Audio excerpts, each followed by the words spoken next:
Happy day, welcome to stock insights. நம்ம சேனலில் daily stock நியூஸோட updates தான் பார்த்து வரோம். இந்த கண்டென்ட்லாம் Money Control, Economic Times, CNBC TV, 18 TV ப்ராஃபிட்லேருந்து எடுத்திருக்கேன். நான் செபி ரிஜிஸ்டர் அட்வைசர் கிடையாது. நீங்கள் இன்வெஸ்ட்மெண்ட் பண்ணுறதுக்கு முன்னாடி உங்கள் ஃபினான்ஷியல் அட்வைசரை கன்சல்ட் பண்ணிவிட்டு இன்வெஸ்ட்மெண்ட் பண்ணுங்கள். எஸ்டர்டே என்னென்ன நியூஸ் மெயினாக வந்ததுன்னு பார்க்கலாம். இந்தியன் அர்பன் கோஆப்ரேட்டிவ் பேங்க்ஸில் டிஜிட்டலாக இன்வால்வ் ஆகணும்னு சொல்லியிருக்காங்க.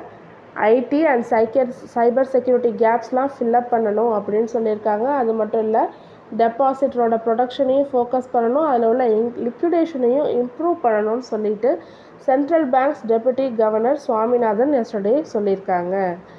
டிஸ்னி ப்ளஸ் ஹாட்ஸ்டாரோட சப்ஸ்கிரைபர் 35 மில்லியனை கடந்திருக்குன்னு சொல்லியிருக்காங்க. அது மட்டும் இல்லாமல் அவங்களோட Q4 ரிசல்ட் கொடுத்துருக்காங்க. அதில் பார்த்திங்கன்னா அவங்களோட ஆப்ரேட்டிங் இன்கம் $321 மில்லியன் கொடுத்துருக்காங்க. ரெவன்யூ 15% இன்க்ரீஸ் ஆகிருக்கு, $5.78 பில்லியன் கொடுத்துருக்காங்க. கிர்லோஸ்கர் இண்டஸ்ட்ரீஸ் Q2 ரிசல்ட் கொடுத்துருக்காங்க. நெட் ப்ராஃபிட் 0.4% இன்க்ரீஸ் ஆகிருக்கு, revenue 7% year on year wise increase ஆகிருக்கு. எபிடா 19.6% டவுன் ஆகிருக்கு. எபிடா மார்ஜின் 17லேருந்து 12.5% கம்மியாயிருக்கு. பாரத் ஃபோர்ஜ் Q2 ரிசல்ட் கொடுத்துருக்காங்க. நெட் ப்ராஃபிட் 13.6% இன்க்ரீஸ் ஆகிருக்கு, ரெவன்யூ 2.3% டவுன் ஆகிருக்கு. எபிடா 4.2% இன்க்ரீஸ் ஆகிருக்கு. எபிடா மார்ஜின் 16.5லேருந்து 17.5% இன்க்ரீஸ் ஆகிருக்கு year on year wise. Hindustan aeronautics Q2 result கொடுத்துருக்காங்க. நெட் ப்ராஃபிட் 22% இன்க்ரீஸ் ஆகிருக்கு, ரெவன்யூ 6% இன்க்ரீஸ் ஆகிருக்கு. EBITDA 7.4% year on year wise increase ஆகிருக்கு. எபிடா மார்ஜின் 27.1லேருந்து 27.4% இன்க்ரீஸ் ஆகிருக்கு. Reliance industries, Viacom 18, Walt Disney company அவங்க மெர்ஜரை சக்ஸஸ்ஃபுல்லாக கம்ப்ளீஷன் பண்ணிட்டாங்க. எஸ்டர்டே அப்ரூவலோட என்எல்சி அப்ரூவலோட சிசிஐ அப்ரூவலோட வேறு என்னென்ன ரெகுலேட்டரி ஃபார்மாலிட்டிஸ் இருக்கோ எல்லாம் முடிச்சுட்டு நேற்றுக்கு மெர்ஜர் ஆகிட்டாங்க. நீதா அம்பானி தான் இந்த ஜாயிண்ட் வெஞ்சரோட சேர்பர்சன் சொல்லியிருக்காங்க. எஸ்டர்டே யூஎஸ் மார்க்கெட்டில் வால்ட் டிஸ்னி 11% இன்க்ரீஸ் ஆகிருக்கு. அவங்க நல்ல ரிசல்ட் கொடுத்துருந்தாங்கன்னு இப்போ தான் டிஸ்னி ப்ளஸ் ஹாட் ஸ்டார் பார்த்தோம். 11% நேற்றுக்கு யூஎஸ் மார்க்கெட்டில் இன்க்ரீஸ் ஆகிருக்கு.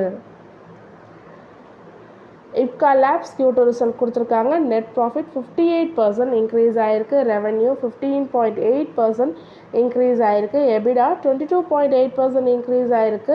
எபிடா மார்ஜின் 18.8% இன்க்ரீஸ் ஆகிருக்கு. இதெல்லாம் இயர் ஆன் இயர் வைஸ் கம்பேரிசனில். பாரத் டைனமிக்ஸ் Q2 ரிசல்ட் கொடுத்துருக்காங்க. நெட் ப்ராஃபிட் டவுன் ஆகிருக்கு, 16.3% டவுன் ஆகிருக்கு. அதாவது 123 crore தான் கொடுத்துருக்காங்க. ரெவன்யூவும் கம்மியாயிருக்கு, 545 crore கொடுத்துருக்காங்க. எபிடாவும் டவுன் ஆகிருக்கு, 97லேருந்து 25.5% டவுன் ஆகிருக்கு. எபிடா மார்ஜின் 18.3% டவுன் ஆகிருக்கு. ஜேஎம் ஃபினான்சியல் சீகல் இந்தியாவுக்கு பை ரேட்டிங் கொடுத்துருக்காங்க. டார்கெட் ப்ரைஸ் பார்த்திங்கன்னா 450 பர் ஷேர் சொல்லியிருக்காங்க. இன்னும் 48.53% மேலே போகிறதுக்கான வாய்ப்பு இருக்குது. அதோட லாஸ்ட் க்ளோசிங் ப்ரைஸ் 302ன்னு நினைக்கிறாங்க, டே பிஃபோர் எஸ்டர்டே. ஸோ அதுலேருந்து அவங்க 48.53% மேலே போகிறதுக்கான வாய்ப்பு இருக்குதுன்னு சொல்லியிருக்காங்க. இந்த சீகல் இந்தியா இப்போ தான் ரீசெண்டாக 1 monthக்குள்ளே தான் லிஸ்ட் ஆனது company. West coast paper mills Q2 result கொடுத்துருக்காங்க. நெட் ப்ராஃபிட் 54% டவுன் ஆகிருக்கு, ரெவன்யூ 12.5% டவுன் ஆகிருக்கு. எபிடாவும் 54% டவுன் ஆகிருக்கு. எபிடா மார்ஜின் 26லேருந்து 13.6% டவுன் ஆகிருக்கு. வோடஃபோன் இந்தியா எஸ்டர்டே சொல்லியிருக்காங்க $3.6 பில்லியன் ஒரு சப்ளை நெட்வொர்க் எக்யூப்மெண்ட் டீல் போட்டிருக்கோம் அப்படின்னு சொல்லியிருக்காங்க. அதோட பீரியட் பார்த்திங்கன்னா 3 years சொல்லியிருக்காங்க. யாரோட போட்டிருக்காங்கன்னா நோக்கியா, எரிக்சன், சாம்சங்கோட போட்டிருக்காங்க. இதோட சீஃப் எக்ஸிக்யூட்டிவ் ஆஃபீஸர் அக்ஷயா முண்டான்றவங்க நேற்றுக்கு சொல்லியிருக்காங்க. அது மட்டும் இல்லாமல் 4G பாப்புலேஷன் கவரேஜை 1.1 பில்லியனாக எக்ஸ்பெக்ட் பண்ணுறோம் மார்ச் 2025க்குள்ளேன்னு சொல்லிட்டு வோடஃபோன் ஐடியா எஸ்டர்டே சொல்லியிருக்காங்க. சூர்யா ரோஷினி Q2 ரிசல்ட் கொடுத்துருக்காங்க. ரெவன்யூ 20.2% டவுன் ஆகிருக்கு, நெட் ப்ராஃபிட் 55% டவுன் ஆகிருக்கு. எபிடாவும் 45% டவுன் ஆகிருக்கு. அது மட்டும் இல்லாமல் போனஸ் தரதா சொல்லியிருக்காங்க. 1:1 போனஸ் இஷ்யூ ஆஃப் ஷேர்ஸ் தரதா சூரிய ரோஷினி சொல்லியிருக்காங்க. EID பேரி Q2 ரிசல்ட் கொடுத்துருக்காங்க. ரெவென்யூ 3% இன்க்ரீஸ் ஆகிருக்கு. நெட் ப்ராஃபிட் ஆனால் 24% டவுன் ஆகிருக்கு. எபிடாவும் 8% டவுன் ஆகிருக்கு. மார்ஜினும் 11.7%லேருந்து 10.4% டவுன் ஆகிருக்கு. ITI Q2 ரிசல்ட் கொடுத்துருக்காங்க. நெட் லாஸ் சொல்லியிருக்காங்க. போன வருஷமும் நெட் லாஸ் சொல்லியிருக்காங்க. ஆனால் போன வருஷம் பார்த்திங்கன்னா 126 crore சொல்லியிருக்காங்க. இப்போ நெட் லாஸை கம்மி பண்ணியிருக்காங்க. 70 crore கம்மியாகி வந்திருக்கு. ரெவென்யூ 312% இன்க்ரீஸ் ஆகிருக்கு. எபிடா ஆனால் லாஸ் தான் சொல்லியிருக்காங்க.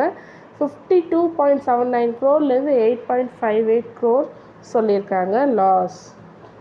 ரிலையன்ஸ் பவர் அனில் அம்பானியோட கம்பெனியோட ரிலையன்ஸ் பவர் நிறைய கிரிமினல் இன்வெஸ்டிகேஷனில் இருக்குதுன்னு சொல்லிட்டு அவங்க சப்சிடரி வந்து ஒரு ஃபேக் பேங்க் கேரண்டி வந்து சப்மிட் பண்ணதாக சொல்லியிருக்காங்க. யார் சொல்லியிருக்காங்கன்னு பார்த்தீங்கன்னா க்ளீன் எனர்ஜி பிட் நடந்திருக்கு. ஸோ அந்த பிட்டிங்கில் ஒரு ஃபேக் கேரண்டி சப்மிட் பண்ணியிருக்காங்க. ஃபேக் பேங்க் கேரண்டின்னு சப்மிட் பண்ணியிருக்காங்கன்னு சொல்லிட்டு solar energy corporation of India வந்து சொல்லியிருக்காங்க.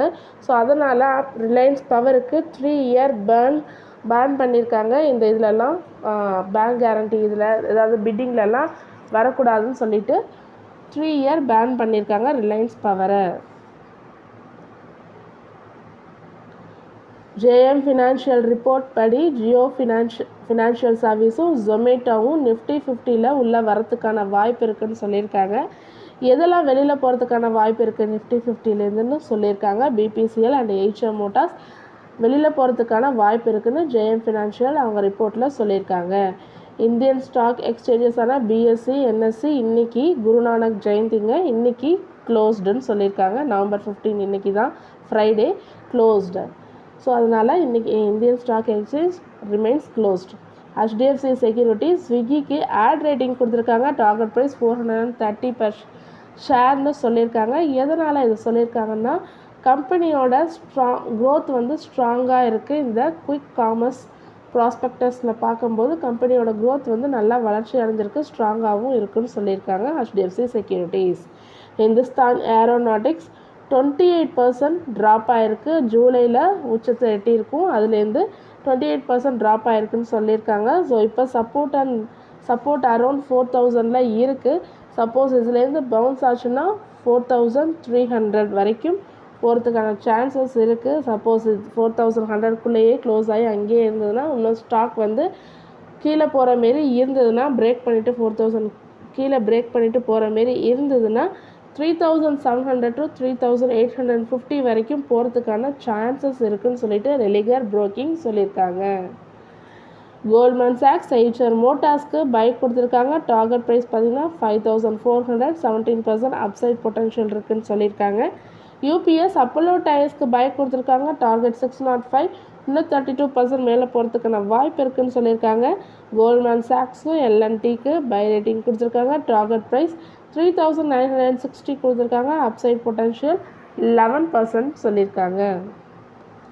தொடர்ந்து இதுமாரி யூஸ்ஃபுல்லான இன்ஃபர்மேஷன் வேணும்னா மறக்காமல் நம்ம சேனலை சப்ஸ்கிரைப் பண்ணுங்கள், பெல் ஐக்கான் கிளிக் பண்ணுங்கள், லைக் அண்ட் ஷேர் பண்ணுங்கள். தேங்க்யூ.